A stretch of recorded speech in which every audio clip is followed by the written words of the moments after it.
Making lasagna may seem like a daunting task, but in reality, it's really not that difficult. As one of the most requested dishes so far, today we'll be making everyone's favorite layered pasta dish, lasagna.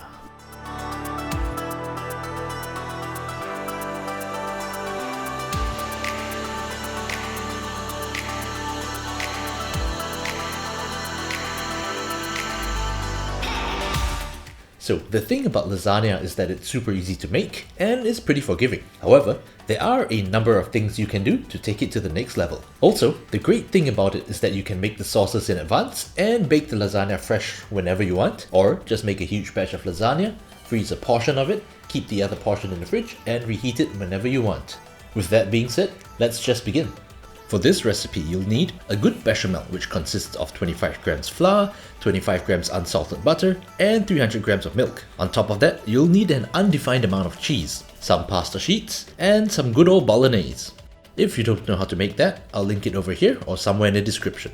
We'll start by making the bechamel, aka one of the mother sauces of the culinary world. Place your saucepan over medium heat, toss in your butter and flour and begin whisking. What we're aiming to do is to cook out the flour and butter mixture. This helps remove any chalkiness as well as the weird raw flour flavor. Continue cooking your roux until it becomes light brown. Be careful not to cook it any further as this will impact the flavor as well as the color of your bechamel. Pour in your milk a third at a time and whisk. The colder the milk, the better. This helps create a smoother and lump-free product. Continue to reduce the sauce over medium heat and season with a little bit of salt and pepper. Once it's thick enough to coat the back of a spoon, just like this, turn off the heat and you're done.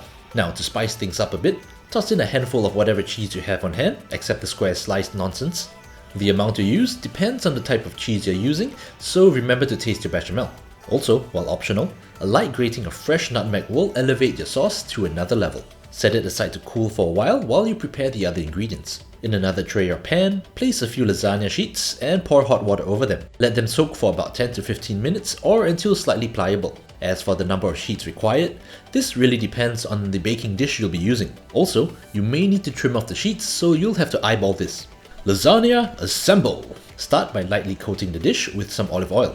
Place your first sheets of lasagna, followed by a layer of bechamel, a layer of Bolognese, some homemade pesto if you have that on hand, link also in the description, a layer of cheese, and well, repeat.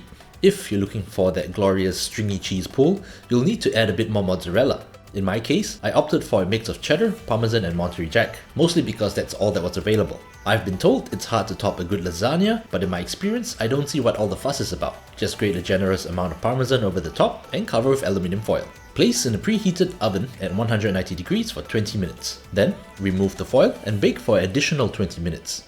Once that's done, take it out, have some self-control and let it rest for at least another 20 minutes. This not only gives the flavors a bit more time to get to know each other, but more importantly, it prevents you from scalding your tongue. Proceed to consume what I can only assume is a well-deserved meal, unless of course you've been a bad person, then in which case you don't deserve it, so give the lasagna to someone else who does.